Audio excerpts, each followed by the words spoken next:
English literature is a vast and colorful tapestry, woven with the threads of countless poets, writers, and thinkers. Among its many strands, one of the most intriguing is the group known as the Metaphysical Poets.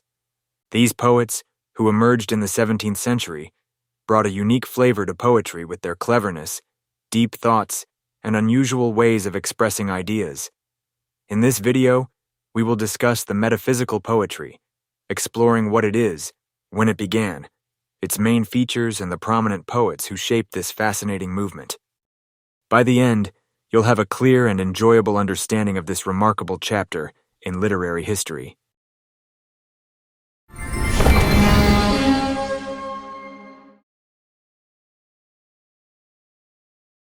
Let's start with the basics. What exactly is metaphysical poetry? The term metaphysical might sound complicated, but it simply refers to something beyond the physical world, ideas that deal with the nature of existence, the soul, love, or even God. Metaphysical poetry, then, is a type of poetry that explores these big, abstract concepts in a way that's both intellectual and imaginative. Unlike the flowery, romantic verses of earlier poets, metaphysical poetry doesn't just focus on beauty or nature. Instead, it digs into the mysteries of life, often blending the everyday with the philosophical. These poets love to ask questions like, what is love really? How does the soul connect to the body? What's the meaning of time or death? To answer these, they used clever arguments, surprising comparisons, and a conversational tone that feels almost like a debate or a chat with a friend. The name metaphysical poets wasn't something these writers called themselves. It was a label given later by critics. The famous writer Samuel Johnson, in the 18th century, used the term to describe poets like John Donne and his followers. Johnson wasn't always a fan. He thought their style was too forced and overly intellectual. But over time, the term stuck, and today it's used to celebrate their originality. In short, metaphysical poetry is a blend of brain and heart. It's poetry that makes you think while also tugging at your emotions, often in unexpected ways. It's not afraid to mix the sacred with the ordinary, the serious with the playful, or even the romantic with the downright strange.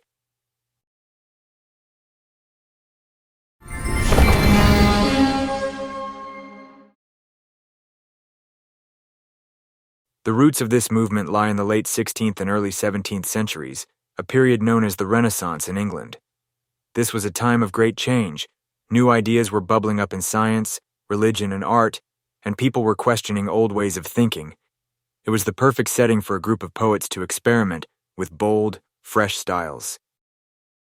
The metaphysical movement is usually said to have started with John Donne, who was born in 1572 and began writing his most famous works around the late 1590s and early 1600s.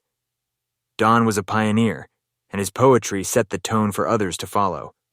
The movement flourished during the early 17th century, roughly between 1600 and 1660, overlapping with the reigns of Queen Elizabeth I and King James I, as well as the turbulent years of the English Civil War. This era was a mix of excitement and uncertainty. The Renaissance brought discoveries like the telescope and new views of the universe, while religious conflicts between Catholics and Protestants stirred up tension. Poets like Donne and his contemporaries were influenced by these shifts. They wanted to capture the complexity of their world in their verses.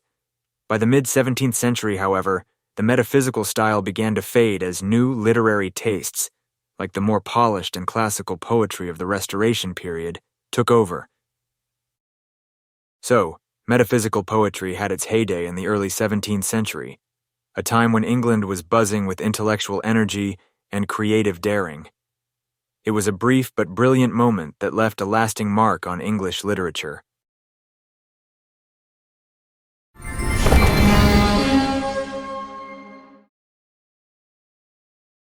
What makes metaphysical poetry stand out? It's not just the topics they wrote about, but how they wrote about them. These poets had a distinct style that set them apart from others before and after. Let's break down the main features that define their work. Conceits, unusual comparisons. One of the most famous traits of metaphysical poetry is the use of conceits. A conceit is a surprising or far-fetched comparison between two very different things. For example, John Donne once compared two lovers to a pair of compasses, the tool used to draw circles. It's a strange image. How can love be like a math tool? But that's the point. Metaphysical poets love to stretch your imagination and make you see things in a new light. These conceits weren't just for show. They often carried deep meaning, tying together the physical and the spiritual. Intellectual and argumentative tone. Reading a metaphysical poem can feel like stepping into a debate. These poets didn't just describe feelings, they analyzed them, questioned them, and argued about them. Their poems often sound like a conversation or a lawyer making a case. Take Donne's poem The Flea, where he tries to convince his lover to be with him by talking about a flea that bit them both. It's witty, logical, and a little cheeky, all at once. Everyday language and dramatic openings. Unlike the fancy formal poetry of earlier times, metaphysical poets often used plain, conversational language. Their poems might start with a bold or dramatic line to grab your attention. For instance, Donne's The Sun Rising begins with him scolding the sun, "Busy old fool, unruly sun, why dost thou thus?" It's direct and lively, pulling you right into the scene. Mixing the physical and the spiritual. These poets weren't afraid to blend the ordinary with the extraordinary. They might write about love in terms of science, or death in terms of a lover's embrace. This mix of the physical, what you can see and touch, and the metaphysical, what's beyond the senses, is a key part of their style. It reflects their belief that the material world and the spiritual world are deeply connected. Complex imagery and themes. Metaphysical poetry is packed with vivid, sometimes jarring images. You might find references to astronomy, alchemy, religion, or even war, all in one poem. The themes are big too: love, mortality, faith, the nature of the soul. But they're handled with a playful or ironic twist, keeping the reader on their toes. Irregular rhythm and structure. While earlier poets like Shakespeare often used smooth, predictable rhythms, like iambic pentameter, metaphysical poets weren't so strict. Their lines might feel bumpy or uneven, matching the natural flow of speech. This made their poetry feel more personal and spontaneous. These features, conceits, intellectual arguments, conversational tones, and a mix of the earthly and divine, give metaphysical poetry its unique flavor. It's a style that's both challenging and delightful, asking you to think hard while enjoying the ride.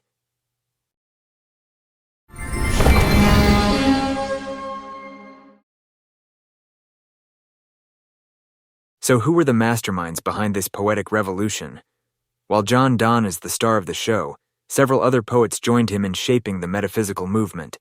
Let's meet the key players and explore their contributions.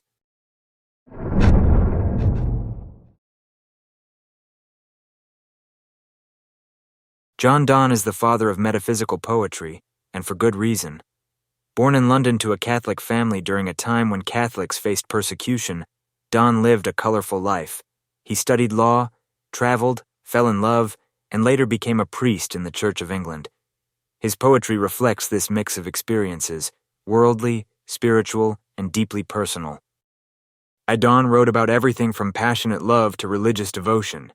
His famous poems like The Flea, A Valediction, Forbidding Mourning, and Death, Be Not Proud showcase his wit, bold conceits, and fearless exploration of life's big questions.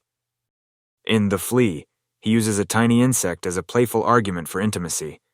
In A Valediction, he compares parting lovers to a compass, symbolizing their unbreakable bond. And in Death, Be Not Proud, he defies death itself with fierce confidence. Donne's ability to mix humor, intellect, and emotion made him a trailblazer.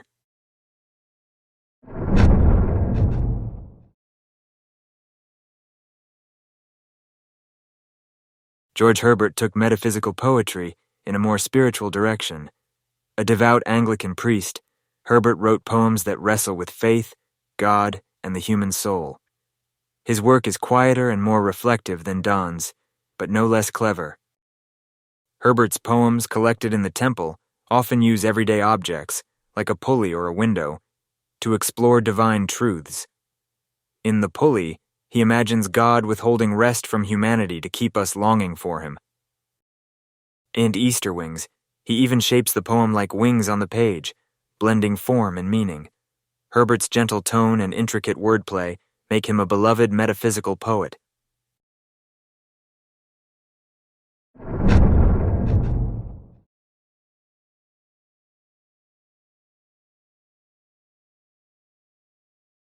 Andrew Marvell brought a lighter, more playful touch to the metaphysical style.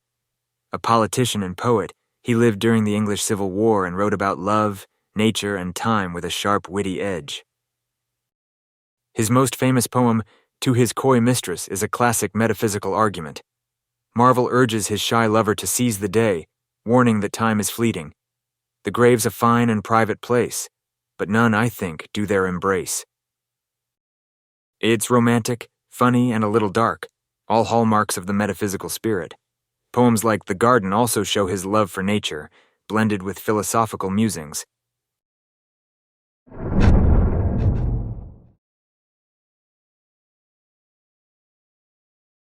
Henry Vaughan, a Welsh poet and doctor, leaned heavily on the mystical side of metaphysical poetry. Influenced by Herbert, he wrote about the soul's connection to God and the wonders of the natural world. In The World, Vaughan imagines eternity as a radiant ring of light, contrasting it with the fleeting pleasures of life. His poem, The Retreat, longs for the innocence of childhood, seen as a time closer to heaven. Vaughan's work is quieter and more meditative, but his vivid imagery and spiritual depth fit perfectly into the metaphysical tradition.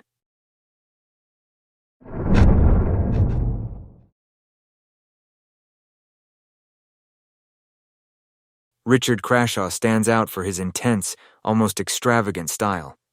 A Catholic convert, his poetry is full of passionate devotion and lush imagery. In The Flaming Heart, Crashaw celebrates Saint Teresa of Avila with fiery, dramatic language. His work often feels more emotional and less argumentative than Donne's, but it still uses metaphysical techniques like striking metaphors and a blend of the physical and spiritual. Crashaw's flair for the dramatic makes him a unique voice in the group.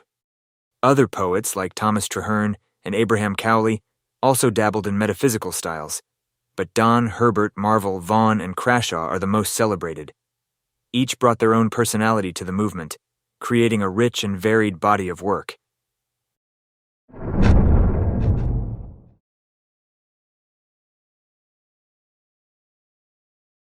As we wrap up, let's reflect on why metaphysical poetry still resonates today. These poets weren't just writing for their time, they were wrestling with questions that never go away. What is love? How do we face death?